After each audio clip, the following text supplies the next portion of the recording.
To begin our nonviolent communication,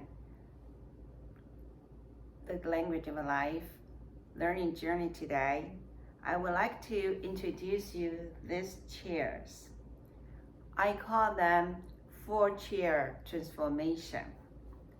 I was inspired by Dr. Marshall Rosenberg's nonviolent communications dance floor and Miss Louise Evans' 5-chair personal story sharing. In the nonviolent communication learning journey, we use chairs to help demonstrate concepts quite often. These chairs have special messages to give to us. When these messages get to our brain, they tell us the behaviors and attitudes we bring to our lives in every moment. To share with you what I mean, I will start with my personal story. A couple years ago, I was working in Philadelphia office. My daughter was studying at UPenn, University of Pennsylvania, for her PhD program. I asked her to come to Philly to have lunch with me together. She rode the bike over and waited in the lobby for me. When I came downstairs, she was all frustrated and complained. "What took you so long, Mom? Did you ever care about other people's time?" My joy of seeing her getting together for a great lunch was came and gone out of the window at that moment. And I have some choices. Choice number 1, attack, direct reaction. What is wrong with her? How could she get mad at me just because I was taking a minute to come down? Has she learned anything better in her advanced study? Where did she learn that attitude to her parents like that? Did she learn anything good, anything useful? She is so wrong. She's so wrong. Choice number 2, self-blame.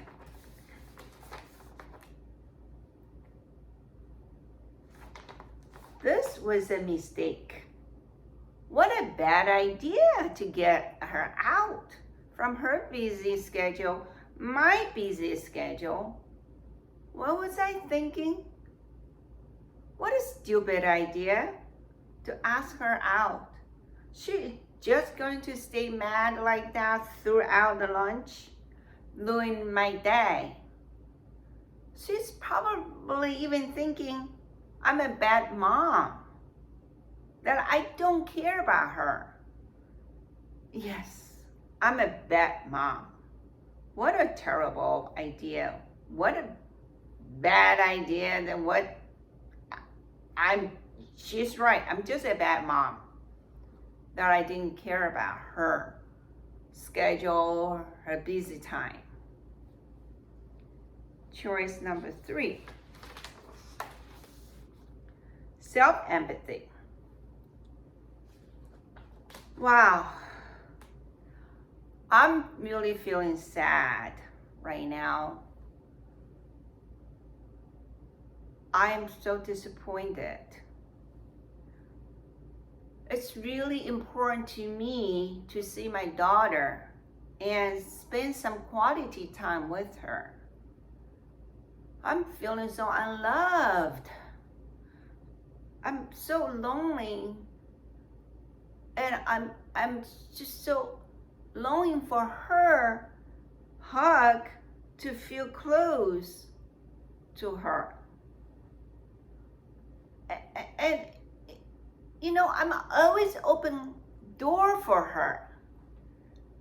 She can always come to me for any issues, any problems, any concerns. It's really important to me that she can come to me. And I hope that's just going to happen. I just hope.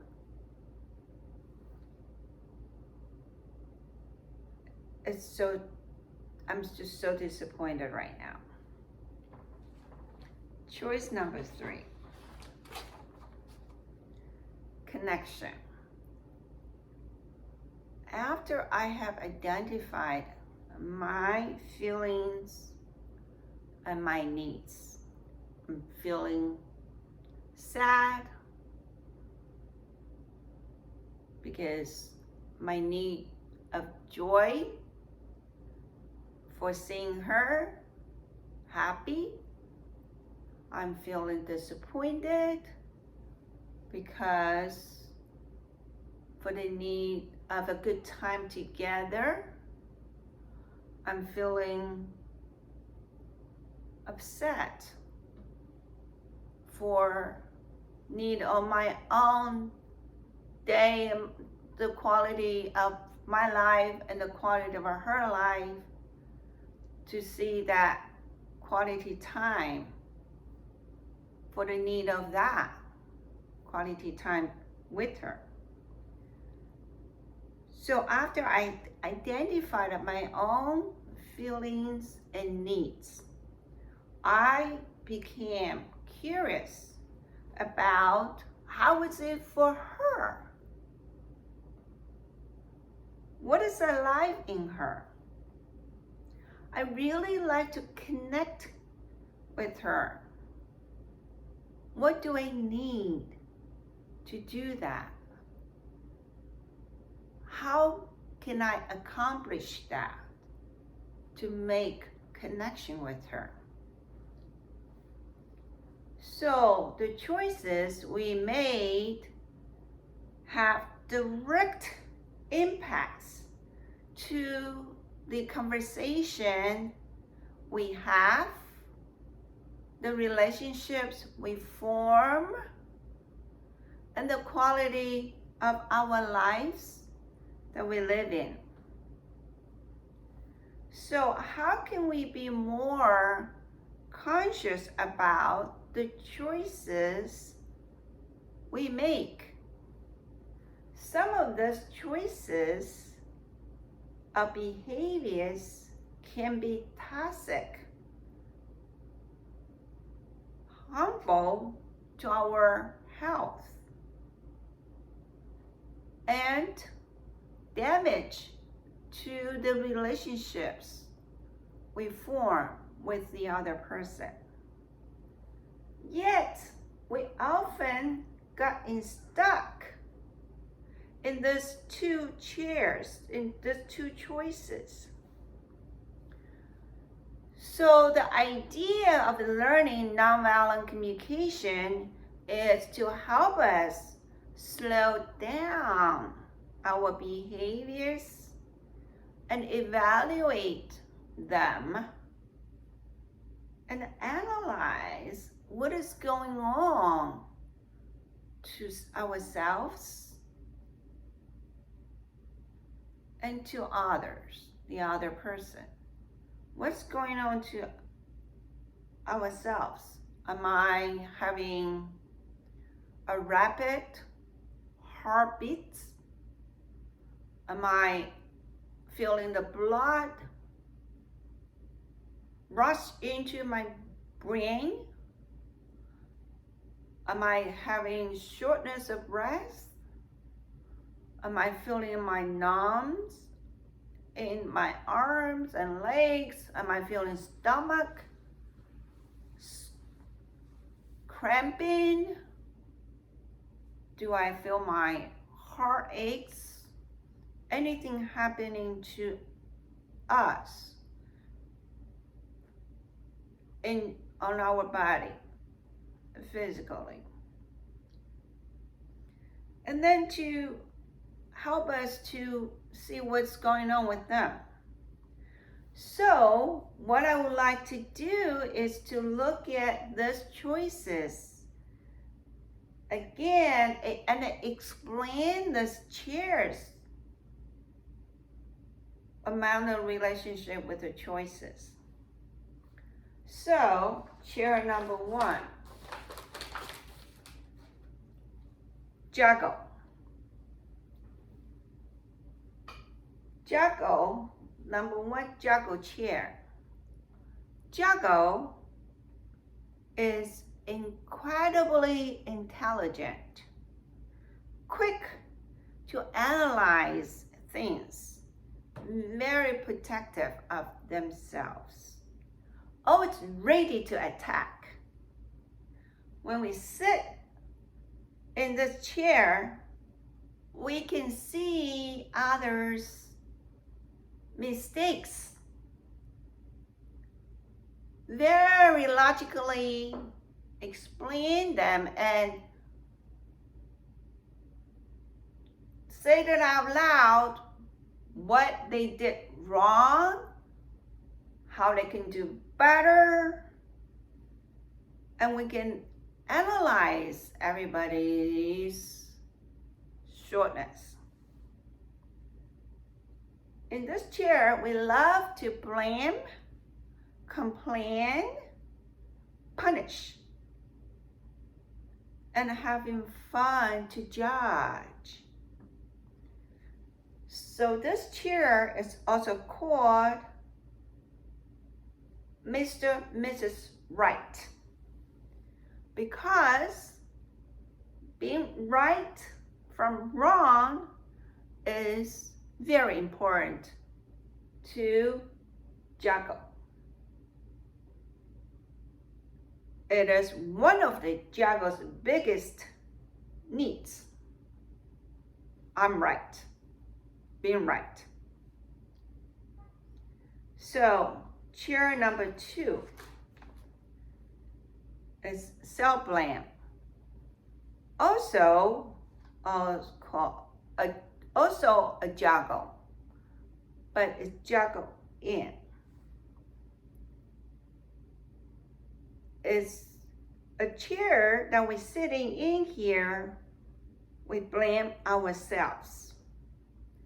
When our needs are not being met, we go to our heads, start blaming ourselves, attacking self. So we turn from chair number 1, juggle out, to chair number 2, juggle in. From attacking others to attacking, criticizing self.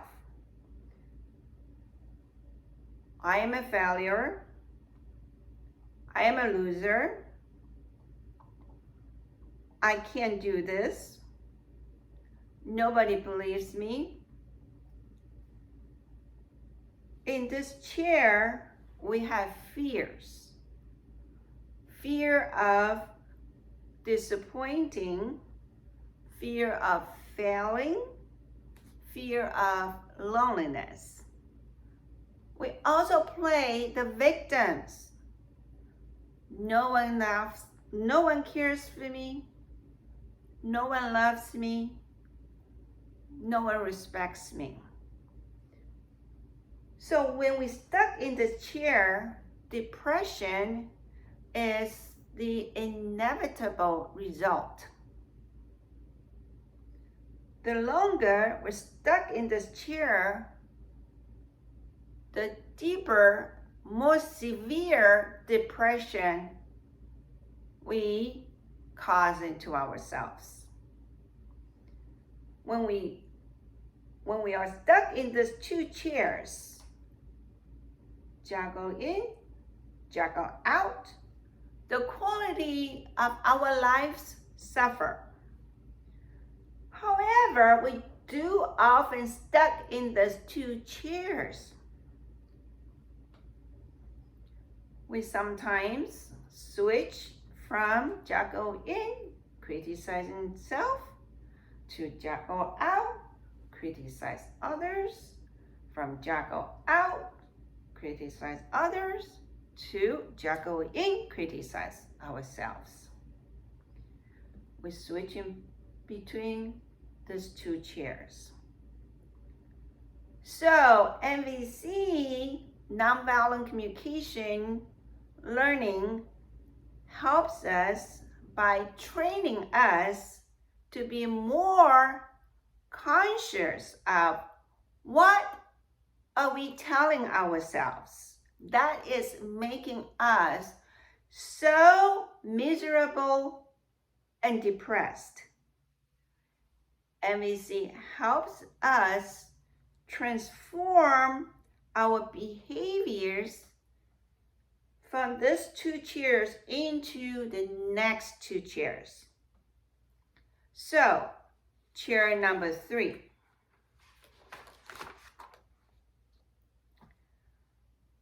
It's self-empathy chair. In this chair, we are searching for our own feelings and needs, observing ourselves, tender our feelings, and have our own feelings and needs be met by self-care. Yes,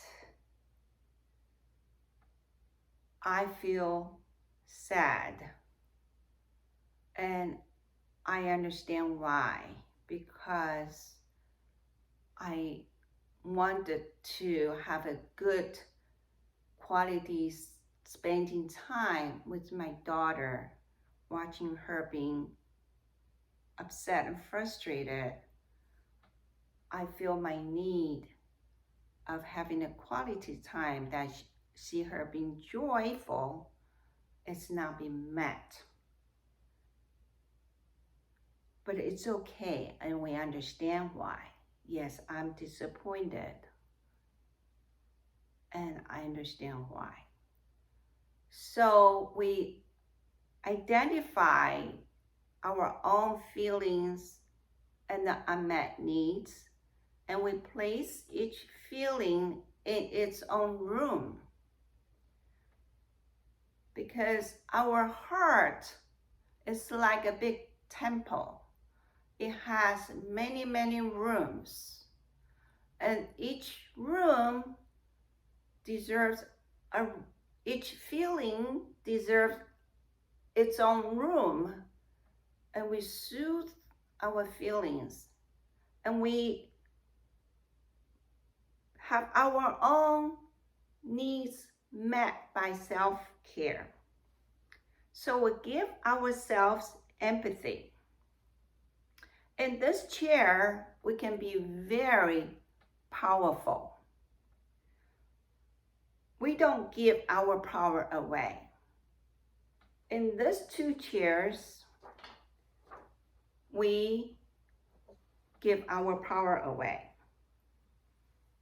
These two chairs, we let other people control our feelings and unmet needs. This here, we don't give our power away. And this is a very important chair, the most important chair. We can be in this chair for the rest of our lives and be very peaceful and very happy about ourselves, have our own needs met by our self-caring and self-empathy. Without sitting in the chair, we can't get to the next chair. or connect to the rest of the world through our hearts. So Judy Krishnamurti also once said, the highest form of human intelligence is to observe yourself without judgment. So this chair is also called giraffe chair. Why giraffe? I don't know if you know, but giraffe has the largest heart in all mammals. It also has the longest neck to observe in all mammals. So next chair, chair number 4, the connection chair, also called giraffe out chair. In this chair, we become curious about what is going on with the other person. After going through the self-empathy giraffe in, we are now able to connect to the other person through our curiosity. What is going on with the other person? What is alive in them? Sometimes they don't even know what is going on within themselves. They don't feel any sensation. They cannot easily be able to express themselves. So, are you okay? I'm fine. What is going on with you? Nothing. Why you ask? Don't ask me anything. Okay. Oh. So, what are you feeling right now? Nothing. I'm not feeling anything. I don't have any feelings. So, without knowing what is going on with them, or successfully get any useful information out from them, we help them to identify their feelings and needs. We do our empathy guests on them. So I took 2 deep breaths after I had gone through my empathetic process. I said to my daughter, are you feeling exhausted from having a lot of work and deadlines? She said, yes, immediately. Then I can see her face and body started to relax. Oh, so are you needing some confidence and some security to see that you can do well in your work and great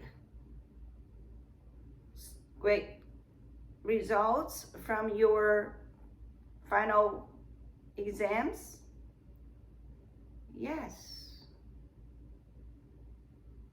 Yes, that's right. So we started chatting away her worries and anxiety. Has a nice path exiting them out from her tensed body and mind. And then we were able to chat along the way and enjoyed a wonderful, delicious lunch. And she felt energetic again and full of life when she went back to her mountain high work, and with a lot of confidence. That is my 4-chair transformation demo. Thank you for here sharing with me and listening. Thank you.